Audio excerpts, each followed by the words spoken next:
to the republic for which it stands, one nation, under God, indivisible, with liberty and justice for all.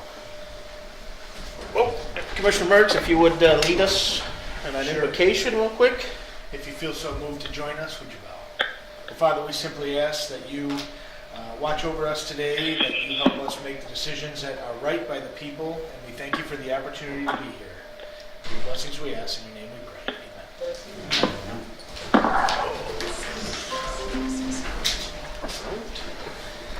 Thank you.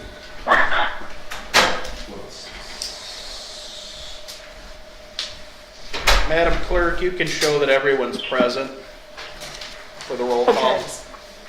Yes. And then we will move to approval of the agenda. Everybody has the agenda in front of them. Move to approve. Motion to approve. Marlene Webster, sorry. Commissioner Second. Webster, seconded by Commissioner Plowman. Discussion. All those in favor say aye. Aye. All opposed, same. Agenda's been approved. Approval of minutes. We'll entertain a motion to approve the minutes from the October 22nd Board of Commissioners meeting. I'll make that motion. Second. A motion by Commissioner Plowman, second by Commissioner Marks. Any discussion on the minutes, approval or changes? All those in favor say aye. Aye. Aye, all opposed, same. Minutes are approved. Approval of the bills, Commissioner Plowman. Thank you, Mr. Chairman. I move to approve the invoice edit reports dated 10/23, 10/30, 11/6, and 11/13 of 2020. Also wire transfers, ACH and EFTs, that for a grand total of $5,562,873.63, and I authorize the warrants to be drawn from the Treasury for the same. All right, we have a motion to pay the bills by Commissioner Plowman. Second. We have a second by Commissioner Marks. Discussion on the bills as presented. We will do a roll call vote and Dr. Boggs will handle that. Chairman Root. Yes. You'll go last. Sorry. Plowman. Yes. Holzhausen. Yes. Garber. Yes. Marks. Yes. McMaster. Yes. And Weber. Or Webster, I'm sorry. Yes. Sorry. All right. Motion is approved. The bill is approved unanimously. This time we'll move into our first opportunity for the public to address the board. I do have two slips up here if there's anyone else that would like to address the board. We don't have a repeat of yesterday. Please have a sheet filled out.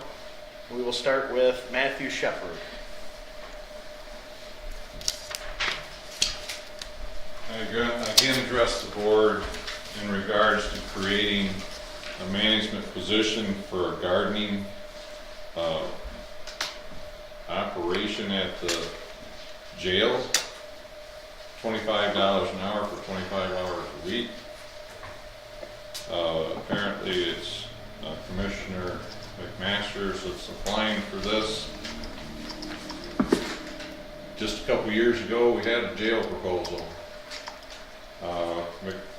Commissioner McMaster's did a donation in kind of multiple little flyers to send out to every resident in this county. And then again, Commissioner McMaster's sent out flyers for Commissioner Plowman. Is this all favoritism to repay Commissioner McMaster's for his dedicated service in supporting jail proposal and other candidates in this county? And on another note, go back to the Veterans Committee. There was clearly a violation of the Privacy Act to submit information on veterans to the public during their meeting. Not just the occasion back in February, but multiple occasions throughout the past few years. Yet they continue to do it. Is that not acceptable or not? Is it acceptable by law? No, it's not.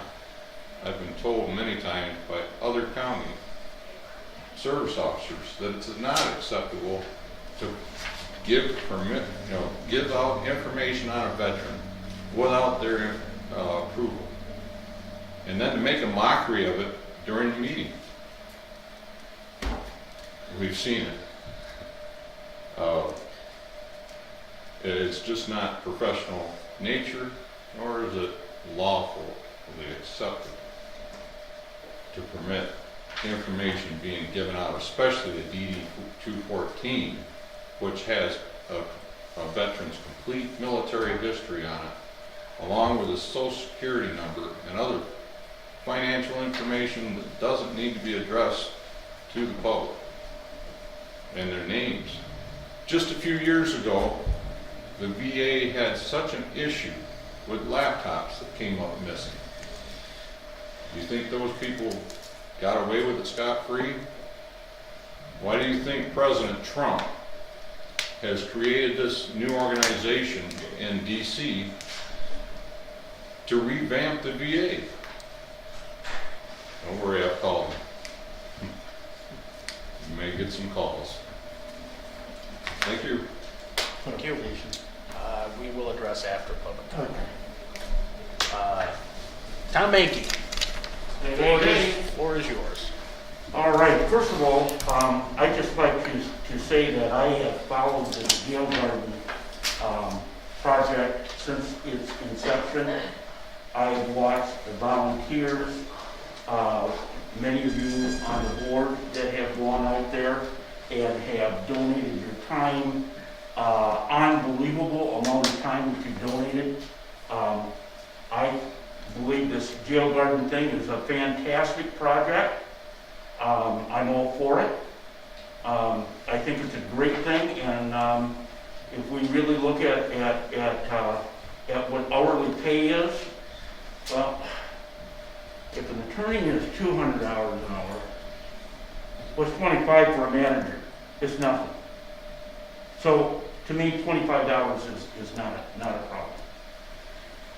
On the other note, I just got done talking to a parent. The only reason I'm bringing this all up to the board here is so that maybe we can all, you all and myself, find out what the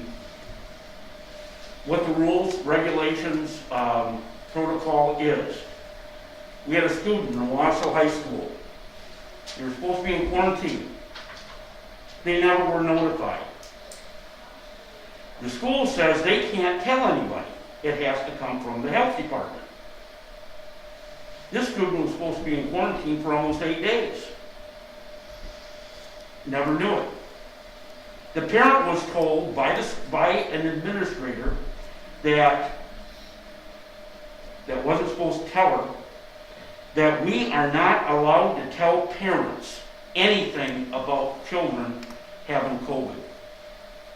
Now, maybe we can hear something from one of you here on that. But this administrator had said to the teachers, do not talk to the parents and tell them anything about a child supposed to be in quarantine. That is private information that only can come from the health department. Now, the health department's been behind, but now they're going to get caught up. You're going to maybe give them 2 people today so they can get caught up. So maybe if we can find out what is the protocol, if that's true or not, or whether administrators, if they know a child is supposed to be in quarantine, they can call the parent or tell the child. Why it only has to come from the health department. I mean, this is a deadly disease, man.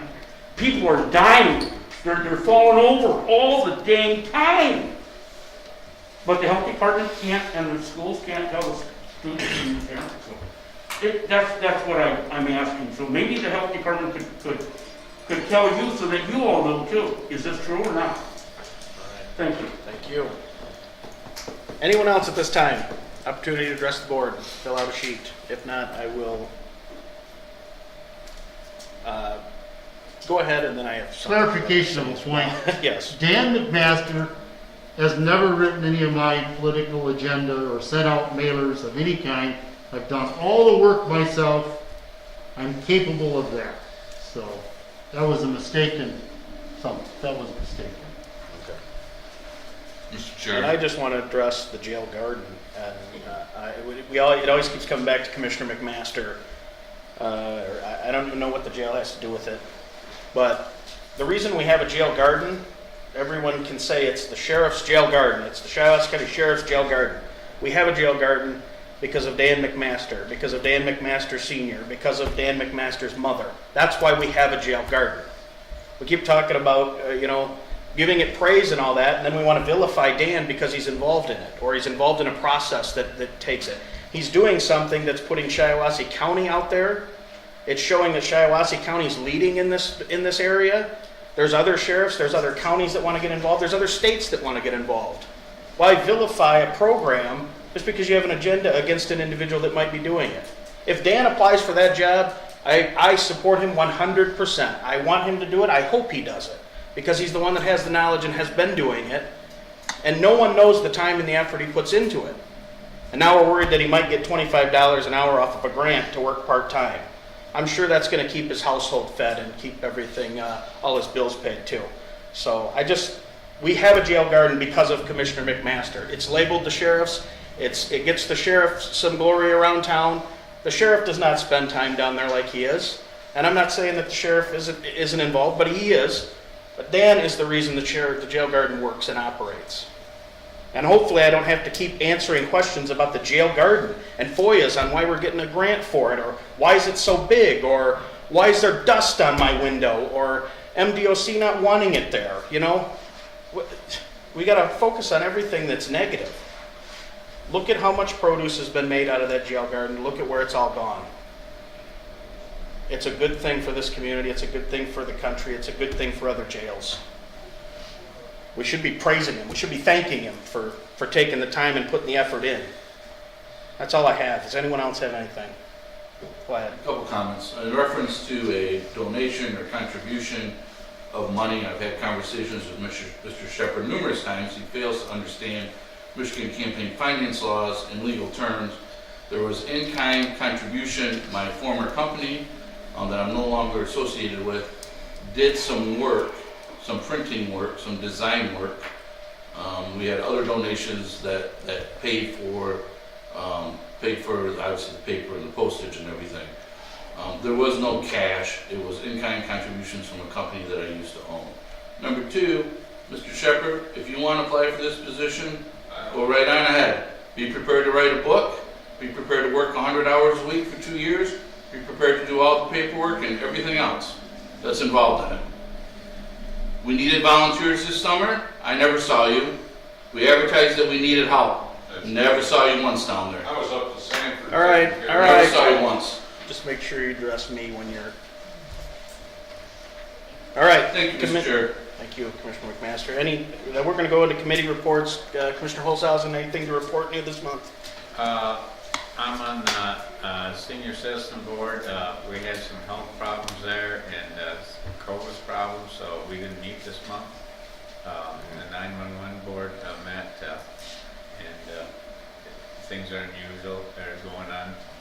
Normally they're going to get the radios and everything coming. And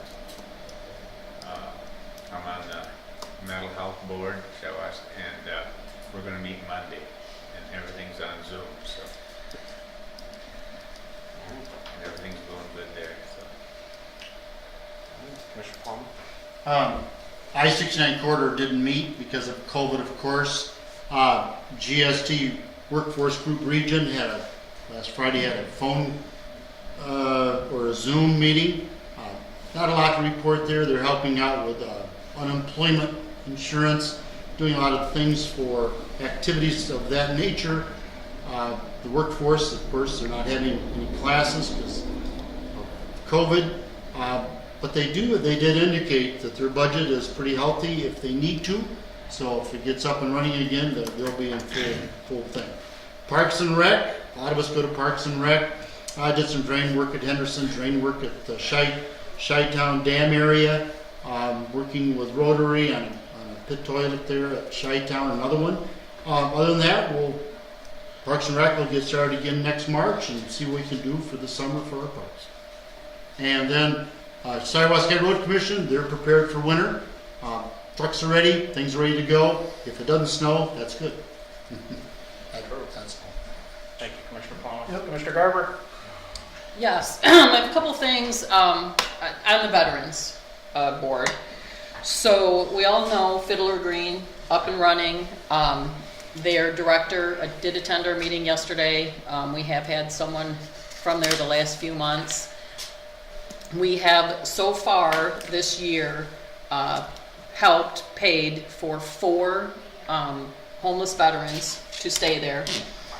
And one of the questions that has been raised by board members, and it's really hard to get a good feel of where the public feels on this. So we have an issue about residency requirements. When does a veteran get help from the Shiawassee County Veterans Office? How long do they have to be a resident of Shiawassee County? We've looked at 10 days, 2 weeks, 6 months. And how do people feel about that? So I can go to my townships, ask around, and that's a hard thing as a elected official sometimes, to speak for the people when the people don't speak to you. So that is something that will probably come up again next month, and will probably come up every month until we have some kind of consensus on we have Fiddler's Green here. Their purpose is to give homeless veterans a home. It includes 3 meals a day. It includes their it's a lot of bang for your buck. So if we're sitting up there in the veterans office and we have this pot of money to help veterans, that money goes a long way when you start talking about $800 a month. That includes all of your basic needs. That includes they have a medical person on staff there. So I don't know if that's something that anyone has an opinion on, but it is an issue going forward. And that's... If I could comment on that. So the last couple of years I've been trying, because we've had all these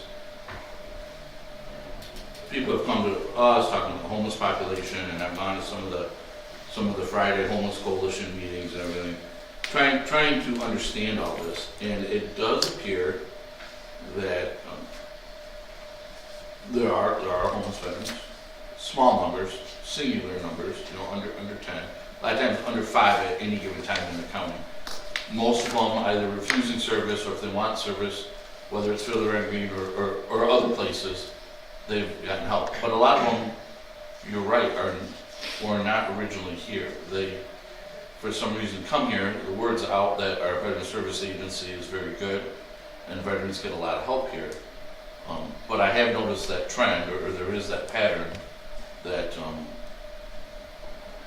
these homeless veterans, I don't want to say they show up, but all of a sudden they're homeless, and I'm like, well, where did they come from? Why are they homeless? Well, they're visiting a cousin, or they're visiting a sister. They're really not from here, but they're here now. So it is a very good question. When do we not? I don't know. Do we necessarily care that they served our country? Do we care that maybe they were from 30 miles away instead of 27? I don't know.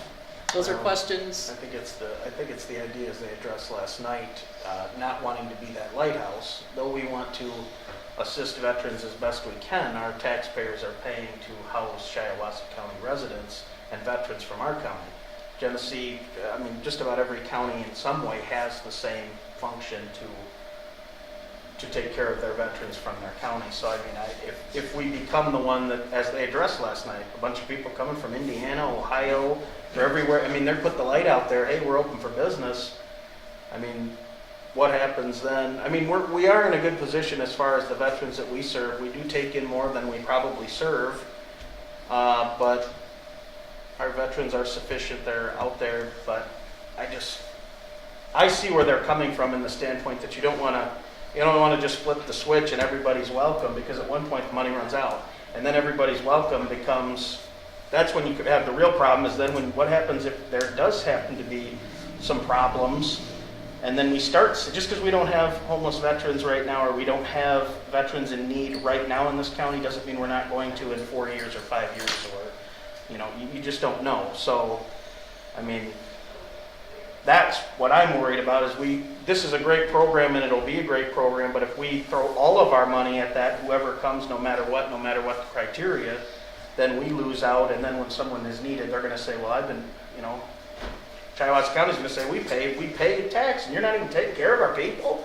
So it's a fine line, because you wanna help them, you wanna help everybody, but then you're like, well, and I hate to say it, but it's like, you know, people know the programs and they know how to use them. And I hate to say that because it sounds terrible, but it's the truth. People know where they can go and where they can get the services. And if people are going to hand out the money, that's where the line's going to form. And I stand with the Veterans Board on being cautious of that, certainly in favor of it, but cautious of it. So that's my 2 cents. If there's still more discussion.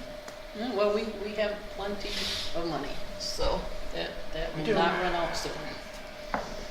That's all I have. Commissioner Marks? Nothing new. Commissioner McMaster? Okay, a couple things, more than a couple things. Planning Commission, we met last night, probably not meeting in December. We had 2 issues. One of these issues stemming back from October, dealing with the solar farm out in Venice Township. They wanted to erect some permanent office space and some additional storage buildings. Their application last month was not sufficient. We got rejected. So they came back this month. We approved it. And that was in coordination with the Venice Township Planning Commission. We also had an applicant last night who's doing a kennel in Woodhull Township. We approved that. Woodhull Township Planning Commission did not approve it. But they also didn't have the applicants at a hearing. So I believe most of their concerns that were sent to us in a letter were addressed. Genesee Lapeer Shiawassee Planning Commission, our next meeting, I believe the last one of the year, is going to be next Tuesday. We did not have our Mid-Michigan Midwest Trail Authority meeting. That was supposed to be held tonight. We canceled that because of COVID. We may or may not be meeting in December. Nothing new on the water trail. Technology, before COVID hit, we were looking into our mail situation here at the county, how inefficient it is. Some people use the mail room vendor, some don't. Some have machines. For first-class mailing, we're paying 75 cents. It's taking 2 weeks. It's not being shipped to the right regional hub. The list goes on and on and on. Today, Dr. Boggs and I had a Zoom meeting with people that were working with us, and they are working with a lot of other businesses and companies that are actually getting away from mail rooms now because of COVID, where everything is off-site and you email them the letters or whatever needs to be mailed out. It gets printed, mailed there, sent out, way below first class. There's tracking with it. There's all sorts of information. So Brian, Dr. Boggs and I are working on that. We're discussing maybe talking to a couple of departments, seeing if somebody wants to try it for a little bit and be a pilot program, see how it works before we implement it for the whole county. There was discussion of maybe having a employee do the mail here and get some mail machines and everything. And at the end of the day, that doesn't make sense. This probably makes more sense. But I don't know necessarily to go with this company. There's locally, there's some other folks in town I know or in the county that have the capability to do some of this. So we'll have more in December. We're thinking maybe the courts. We gotta go talk to the circuit district in front of the court.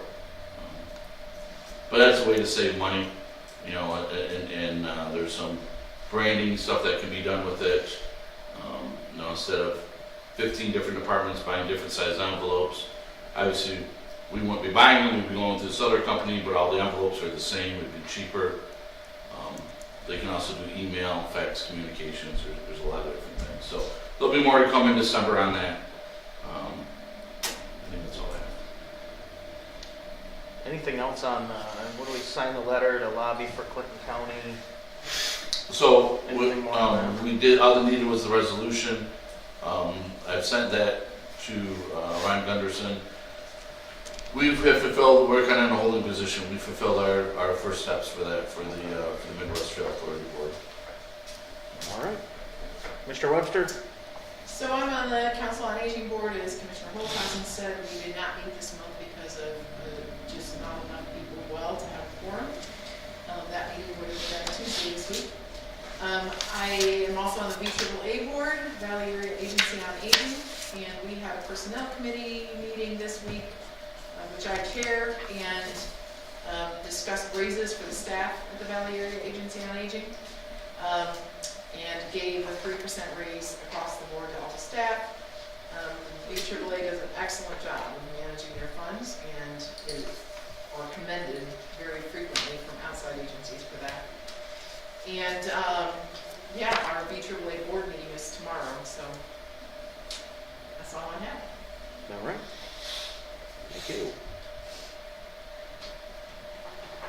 Madam Clerk? She is now using that, she couldn't hear us. Oh, she couldn't hear us? Okay. I just was gonna make sure she got the people who were public comment. I wasn't sure by. Okay. All right, then we'll go into our county committee motions and reports. Mr. Plowman, you have the floor. Thank you, Mr. Chairman. I move to approve the Public Act 116 farmland agreement application for Mr. Kevin Cole for the following property: 016-400-001-001. Second. I have a motion, support, give it to Holzhausen.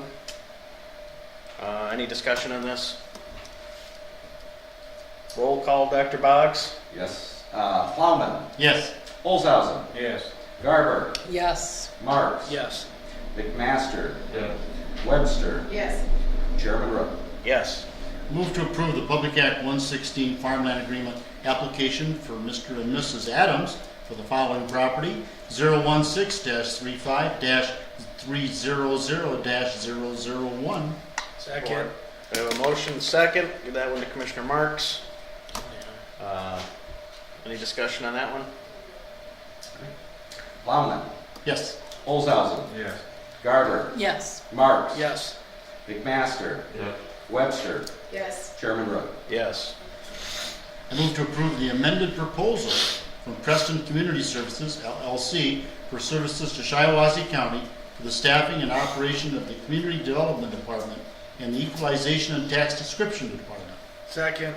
Motion, second. Discussion? Roll call? Plowman, Yes. Olshausen, Yes. Garber, Yes. Marks, Yes. McMaster, Yeah. Webster, Yes. Chairman Rook. Yes. I move to approve the minutes of the November 16th, 2020 Economic and Physical Development Committee meeting. Second.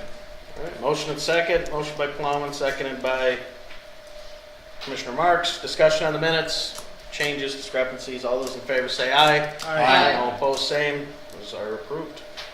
Mr. Chairman, that concludes that report. All right, well, you have the floor still for Finance and Administration, Commissioner Plowman. I move to approve the Shiawassee County Board of Commissioners budget resolution for fiscal year 2020. Second.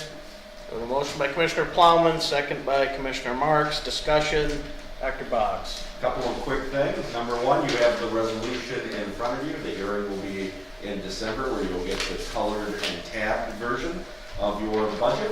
And if you look at this stapled sheet in front of you that has the red on it, you can see the reductions and the changes across. I will note, if there's a minus sign in front of them, that they are a reduction. If they are one of the ones that have the 3 extra numbers to the right of them, that is because they've had additional revenue that has come in to offset that. So that is the final change in their value.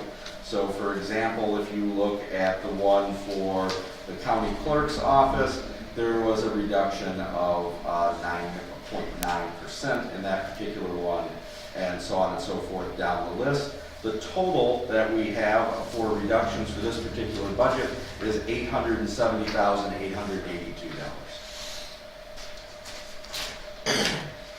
So, the hearing's been mentioned, is it gonna be, It'll be the same exact budget, it's just gonna be. no, but I mean, it'll be the same as our meeting days? Yes.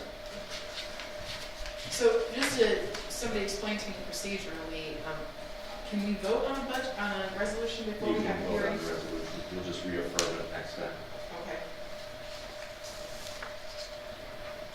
That tells us those are the final numbers that you want for us to prepare all the other paperwork. Okay.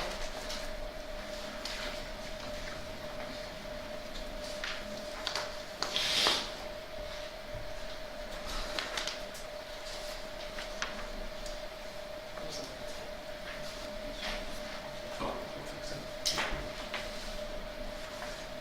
We will fix it. Anything else on this? Mr. Chair? Before we go,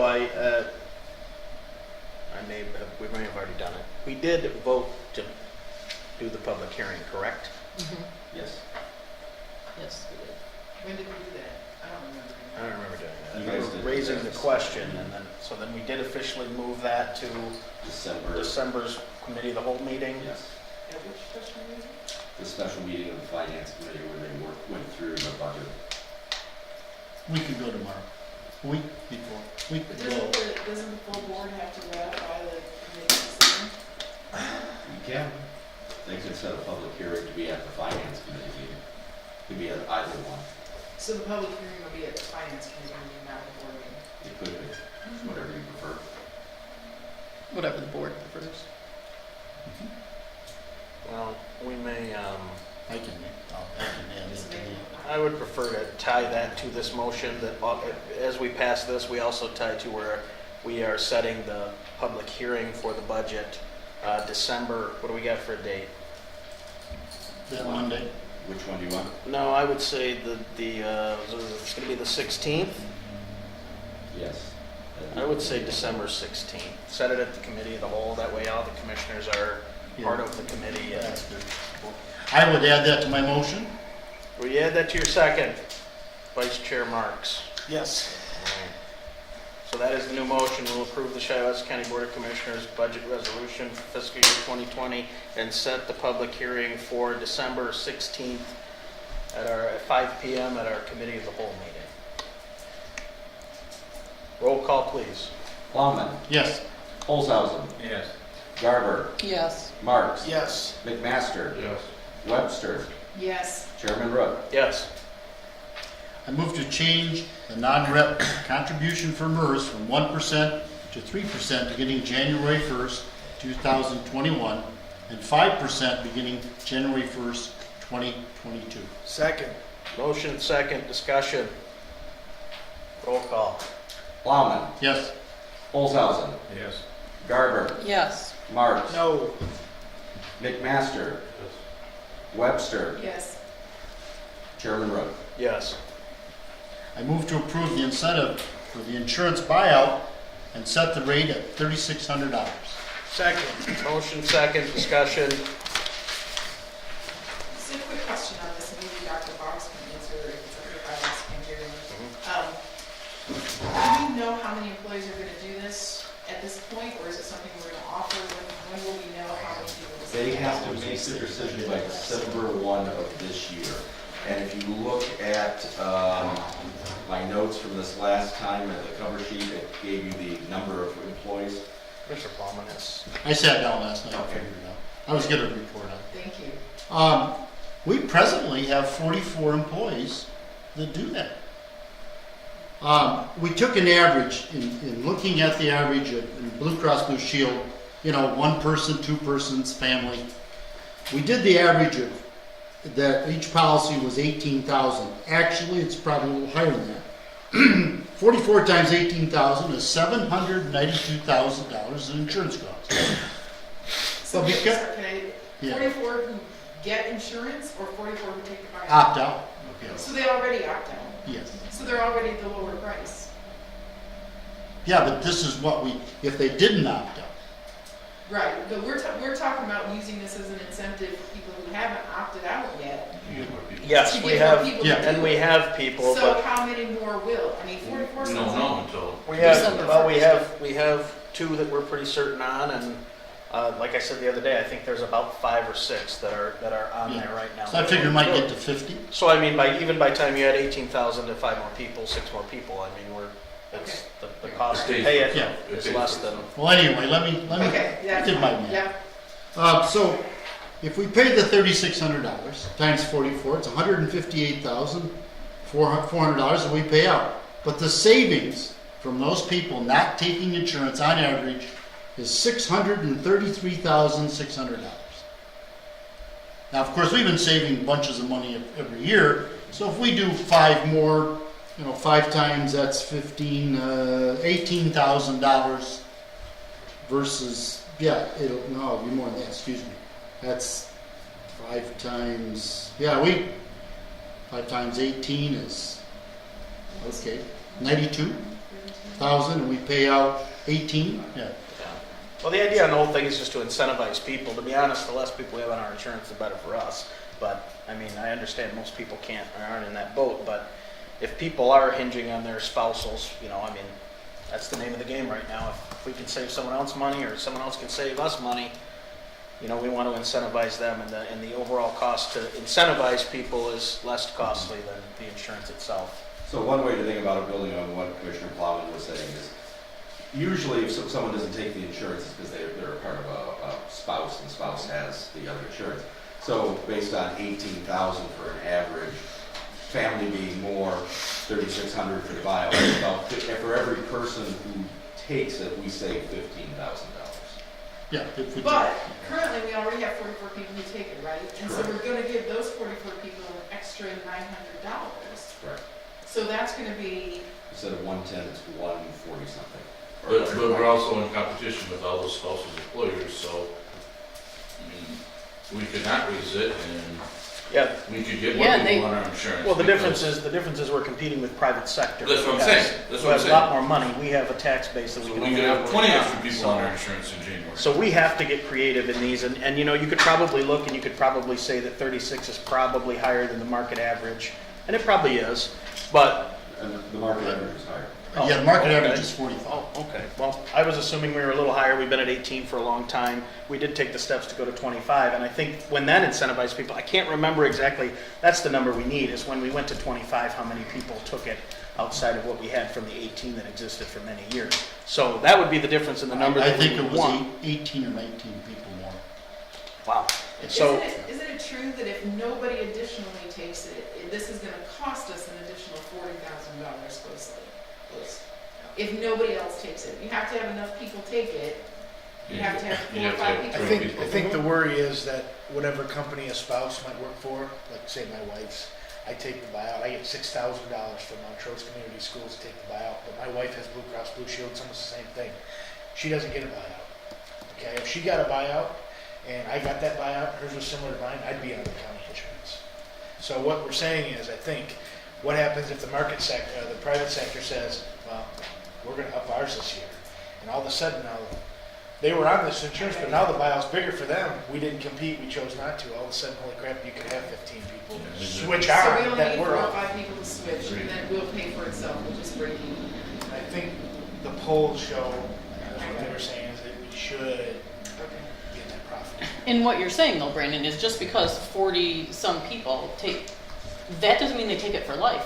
By December 1st, they can say, yeah, I'm getting back on the insurance, right? Every single year. Open enrollment every single year. So we can't bank on those 40-some people saying for the rest of their life or the rest of their career here that I'm never taking the insurance just because I took the buyout this year. Because at any time, if they have what they call a life-changing circumstance, I use some term like that, they could come back on if they could, Death, marriage. marriage, etc., and then loss of spousal job, etc. A circumstance that would allow them to come back onto the insurance, they could do that at any time. And every December open enrollment, they have that option as well. So when 44 North calculated this for us, the market was between 45 and 5,400 for a buyout, and so we were about half the price of the market. Let me also comment, this would be economics, the law of diminishing returns. The optimum point is always last year, you could figure it out. But get into the next year, the law of diminishing returns is if we have, let's say, if we spend $3,600 for 5 people, that's 18,000. One policy is 18,000. So if we have, but if those 5 people didn't, that 5 times 18 is 72,000. Yeah, I mean, there is a law of diminishing returns, but we have not hit it. Now, if like Marlene brought up, if at the end of next year we didn't have anybody take it, we had hit the law of diminishing returns, and if we return to something other than 3,600, we would probably still maintain our 44 people. But we don't know that. You have to watch it every year. Yes, you have to watch it a year. And that's why, and the 44 North kind of does those calculations for us, which is pretty interesting. Because they have to mark it down. And it won't be across all accounts and every employee, because there are some that are subject to bargaining, and I believe there's only one bargaining unit that has a Me Too that is entitled to the increase, so the rest of them are not even entitled to it unless they bargain for it. So we would only be paying them $1,800 because they're still stuck at the $1,800. So, I mean, but, you know, that's part of bargaining and not bargaining. Yeah, so, okay. Anything else? Roll call vote, please. Plowman, Yes. Olshausen, Yes. Garber, Yes. Marks, Yes. McMaster, Yes. Webster, Yes. Chairman Rook. Yes. I move to approve the Shiawassee County Sheriff's Office receiving an MDARD Specialty Crop Block Grant for the publication of an instructional manual for operating a 5-acre institutional horticultural farm using an incarcerated labor force. This is a 2-year cost reimbursement grant of $124,790. Second. Motion, support.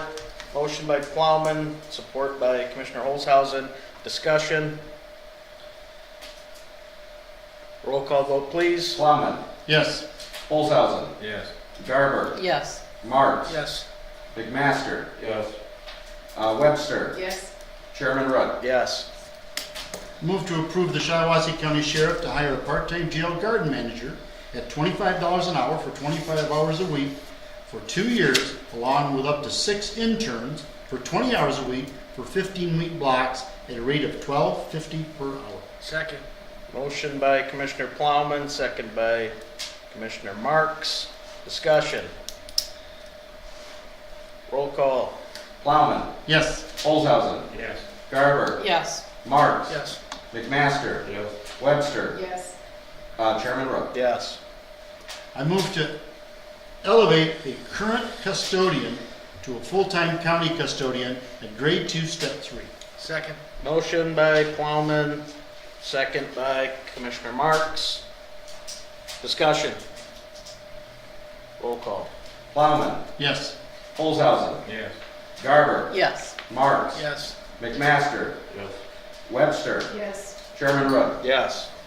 I move to approve the budget adjustment for the drain office as presented.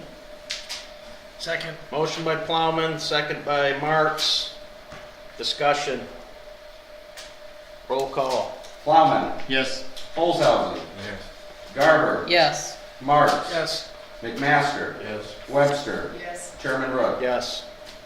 I move to approve the purchase of Sophos antivirus not to exceed $10,989.56. Second. Motion by Plowman, second by Marks. Discussion. Roll call. Plowman, Yes. Olshausen, Yes. Garber, Yes. Marks, Yes. McMaster, Yes. Webster, Yes. Chairman Rook. Yes. I move to approve the benefit plan adoption agreement addendum as presented. Second. Motion by Plowman, second by Marks. Discussion. Got a roll call too? Probably. Roll I call. think you want a copy in the minutes. Yeah, roll call. Plowman, Yes. Olshausen, Yes. Garber, Yes. Marks, Yes. McMaster, Yes. Webster, Yes. Chairman Rook. Yes. I move to approve the county COVID policy and COVID work from home policy. Second. Motion by Plowman, second by Marks. Discussion. All those in favor say aye. Aye. All opposed, same. Approved. I move to approve the minutes of the November 16, 2020 Finance Administration Committee meeting and November 13, 2020 Special Finance and Administration Workshop Committee meetings. Second. A motion and a second. Motion by Plowman, second by Marks. Discussion on the minutes, corrections. All those in favor say aye. Aye. All opposed? Motion, those minutes are approved. Mr. Chairman, I move to take from the table the motion relating to the hiring of Ryan Painter as our Shiawassee County Council. Support. A motion and support. We'll vote to place the item on the table. There's no discussion on a reconsider, so roll call vote, please. Second. Plowman. Yes. Olshausen. Yes. Garber. Yes. Marks. Yes. McMaster. Yes. Webster. No. Chairman Rudd. Yes. Passed. That concludes my report, Mr. Chairman. Yeah.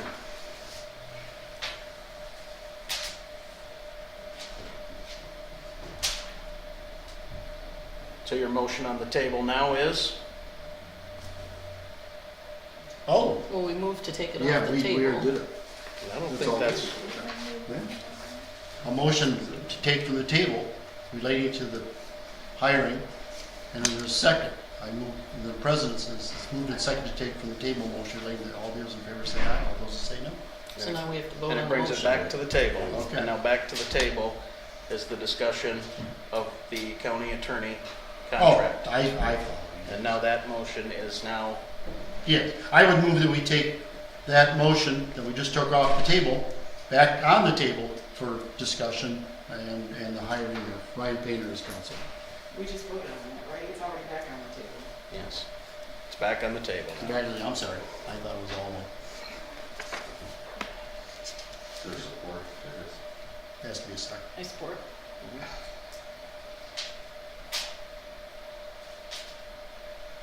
Discussion, Mr. Chair. yes. Okay, so I have a couple comments I wanted to make yesterday, but the item got tabled before I could discuss it. In all due respect to our former judge that was here, talking about a court case from 50 years ago, times have changed. Times have changed drastically. Yes, we could probably rely on our prosecutor's office for some stuff, and I don't mean disrespect to Mrs. Finnegan and Mr. Colbury, but if you go back and you look over past history, there's been legal advice that's been given from the prosecutor's office that has placed us into lawsuits, local lawsuits, federal lawsuits, over adult entertainment facilities, over political appointments. The list goes on and on. Some have cost us money, some of them have cost us embarrassment. No disrespect to Scott and his employees. They are, yes, they're attorneys. They specialize in criminal law. Some of them probably do have experience in municipal law, labor law, and other stuff. I just think it's in the best interest that we have dedicated counsel out from outside, but also I believe we should rely on our county prosecutor's office for some work also.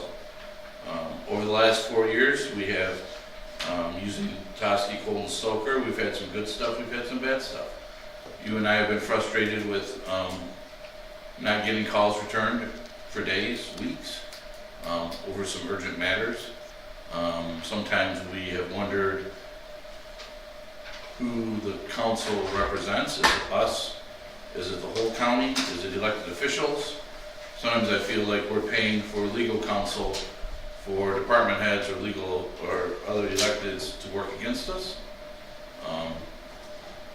We can talk about, obviously, the money thing, and we have the figures, and there's the figures contradict each other from what we've been told and what we have presented. Times have changed, and if you look around, a lot of counties do have outside counsel. A lot of times they have local counsel. Local meaning they're located here and they can get here immediately.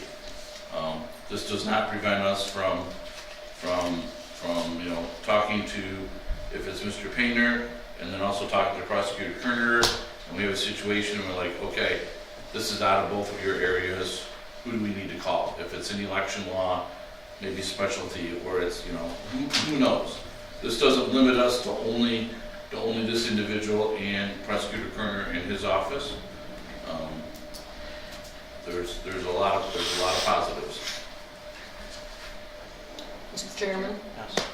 I know we have had some discussion on money, and I guess my thought on that is, as a person with a finance background, I don't think money in the lowest price is always the best way to go. I think with professionals, lawyers, doctors, plumbers, any kind of professional, if I'm looking for a doctor, or I'm looking for a plumber, or if I'm looking for a cancer center, I'm not always going to go with the lowest price.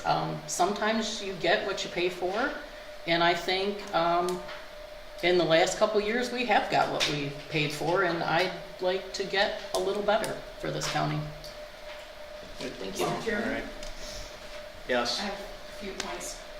So the numbers we've been given in this meeting are wrong, and I'm still going to say that this is true. So I have a number in front of me that we have paid to Bonnie Toski's firm that is $333,468.97.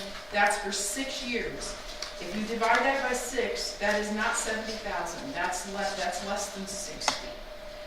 So these numbers continue to sort of be inflated to us to justify paying $102.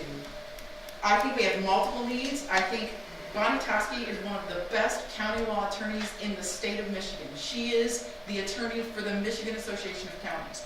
So sometimes we're going to need her. Sometimes we're going to need local counsel who can be at our meetings, review agendas, whatever we need local counsel to do.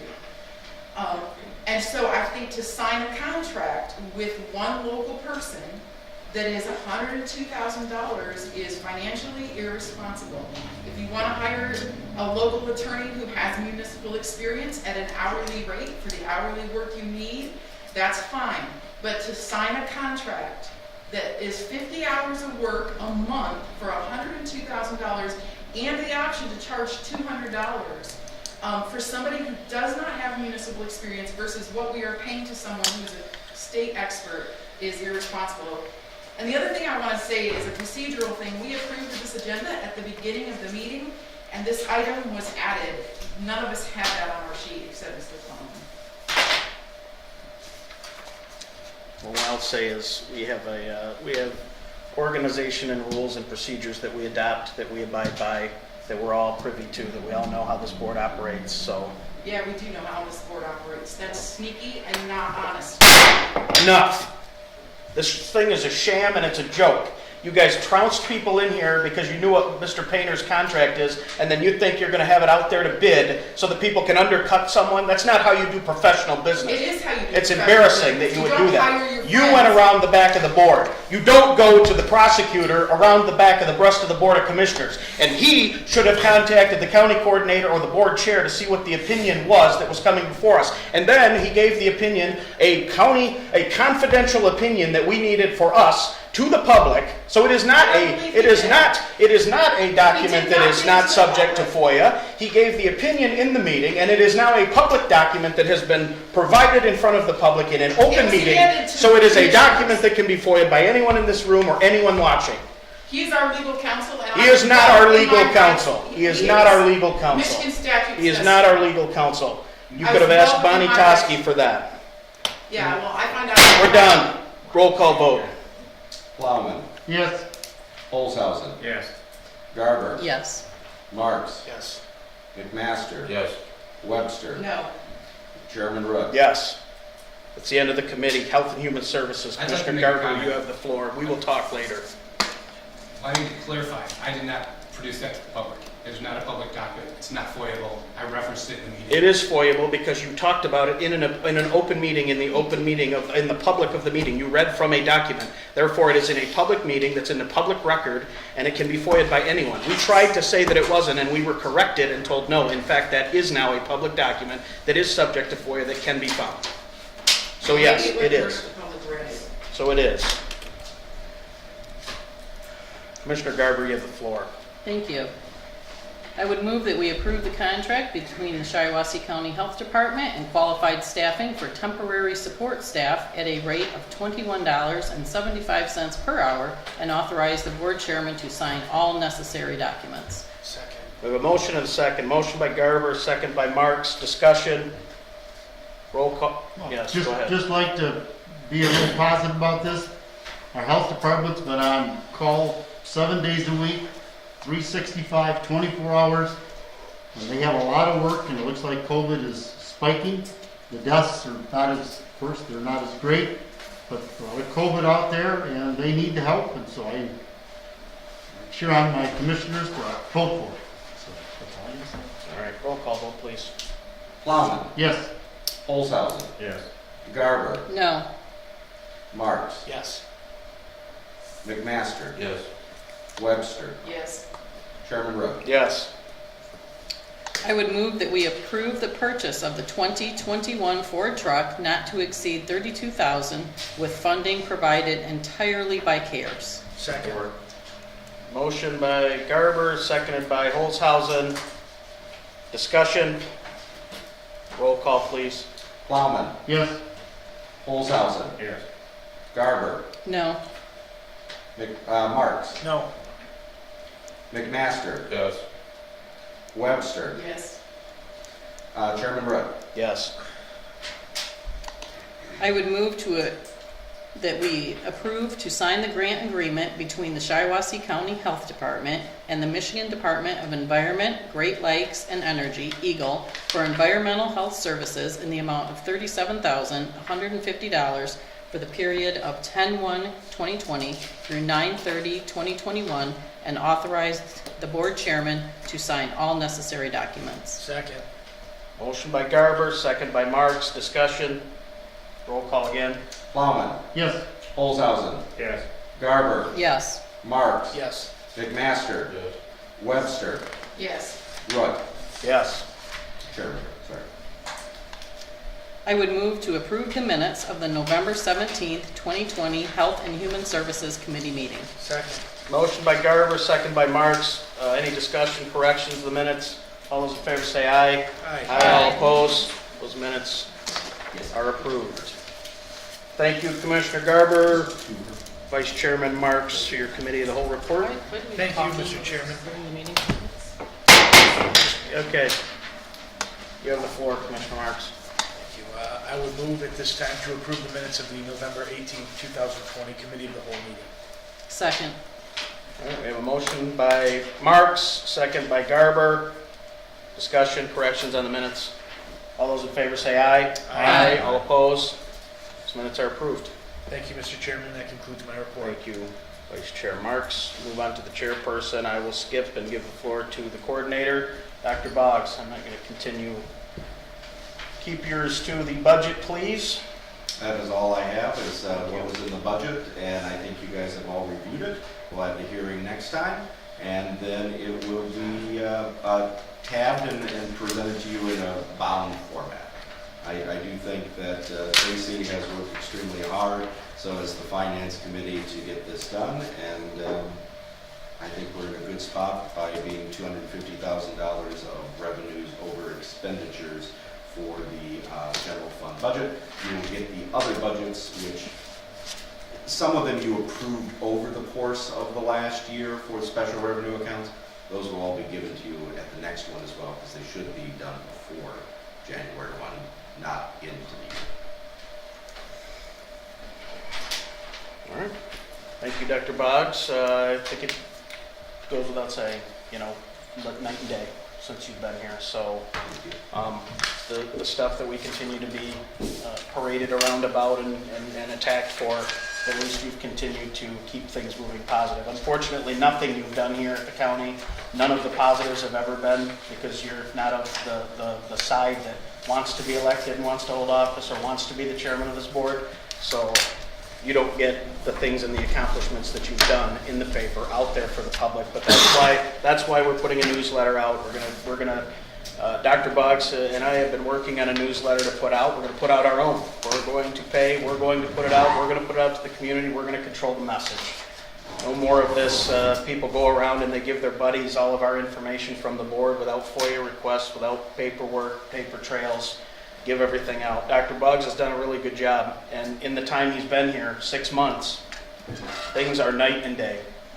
Thank you. We're knowing what's going on, we see what's going on, commissioners are involved in getting things done.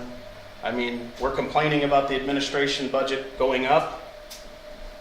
Dr. Buggs has come in here and identified the weaknesses and the problems that we have. The fact that we're not like every other county and we don't have an administrative department that's larger than most county departments.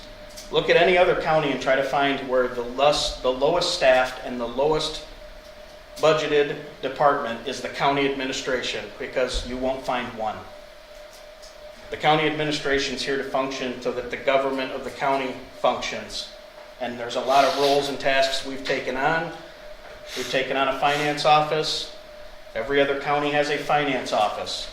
So he's identified where we have weaknesses and where we are trying to improve. And he's already found things in the budget that we've been missing. He's been finding why our budget is on a flat instead of going upward. He's been able to forecast a bit for us as to what we're looking for. So, I mean, we continue to harp on minor things and not see what's actually going on. The county's actually doing well regardless of what we read. This is the opportunity for the board, you to address the board. 3-minute time limit. All I have is Tom Mankey. Floor is yours. All right, I'm going to have to be real quick. Number one, thank you, Dr. Boggs. Been watching covering this for what, 8-9 years, this board, and I don't patronize, and I think you know I don't patronize. If you mess up, I speak up. But you've done a very good job, and I appreciate all that you've done. The next item is a question regarding the jail garden. If that can be answered sometime, is can a person incarcerated reduce their court-ordered fines and costs if they work the garden? If they're a trustee, and depending on what level trustee you are, that could be assigned to the garden, or you could be assigned to the kitchen, or you could be assigned to the motor pool and wash vehicles and stuff. So yes, that's trustee time reduces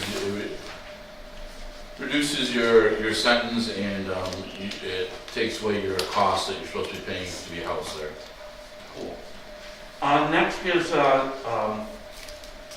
if we can, the public be told what is the protocol regarding calling parents and notifying them if their children have COVID or are supposed to be in quarantine. I'd like to know publicly, for the public to know, is that the schools aren't allowed to, or they are allowed to, but they don't? Or is that a health department issue?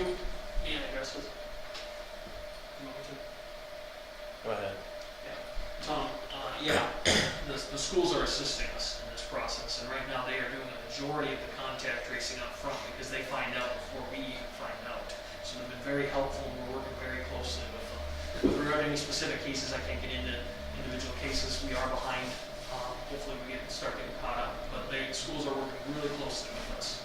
Well, thank you. I think the public needs to hear that, and it sounds like it was an anomaly with the one person who had a problem with finding out. And then the last item I just wanted to say real quickly is we do have a precedent already set that I see that the board could hire whoever they wanted to as an attorney for counsel, because we hired a person tonight earlier, and there wasn't bids put out this year that I know of, or been told that there wasn't this year bids, and we hired a company tonight earlier. So I don't see that there's any difference between this board hiring the company that was hired earlier, or if they hire another company. So will come on board. Thank you. Anyone else at this time? Go ahead, Gary. I would just like to, I've been here for 10 years. I guess I'm the only person that's been here for 10 years without anybody else being here. Mr. Box is doing a great job.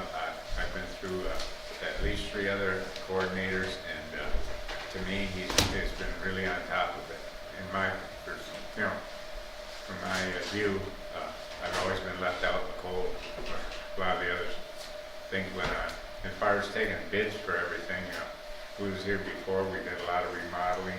We had local contractors do it, and we didn't take bids. And, it was raised questions about it, but that's something that we can do without taking bids on everything, so, legally. Thank you, Gary. Tony Newman? Well, I don't know if any of you guys probably don't remember, but a few years back, we had a county board that said we didn't need an administrator. I always thought that was crazy. You know? And then I was when one. we start piling our work onto our finance person, she goes. And then the commissioners thought, well, maybe we do both jobs. Well, look where we're at. And I hope that, I know none of you, well, Gary was on that board. I mean, that was crazy. Oh, he's doing a good job. But the thing about it is, the comments you made about how you're Mr. Ranger, okay, you guys should follow your same policy, how you, what you follow, what you say about other people, too. You know, and I think other attorneys probably should have had an opportunity to at least speak to you. You know, that's not fair to them. And I don't know how long he's been doing municipal law, but he ain't listed as doing municipal law. Adult law, criminal law, probate law. Because you can go online and find that. And why don't we just, like Marlene said, pay him by the hour for what we're using? Simple. Just like we did to the other firm. Anyone else? Dick Regress? Go ahead. This past summer, just to answer a question from Commissioner Masters, I volunteered the whole summer helping clean up in Sanford with that major disaster. If you think we've had some issues here, you haven't seen it like we've had up there. Flooding and what have you from the dams here, nothing compared. Total devastation. I expect nothing in return. I got lots of things from lots of people, not only in just up there in their county, but different parts of the states, thanking all of us. They recognized me as a volunteer of the month one time. I was like, I don't want it. You got all these other people helping out. Give them some recognition too. Before that, I started out helping with the Fiddler's Green back in February. Worked non-stop. Sometimes 10 or 14 hours there as well a day. Expected nothing. It was part of my civic duty to go along with that. Since 2011, I've been advancing education on what our government is doing against the people. Not just Democrats, Republicans the same. I've expected nothing for it. And I've got nothing for it. No pay, no nothing. 2 years planting a garden, great, commendable.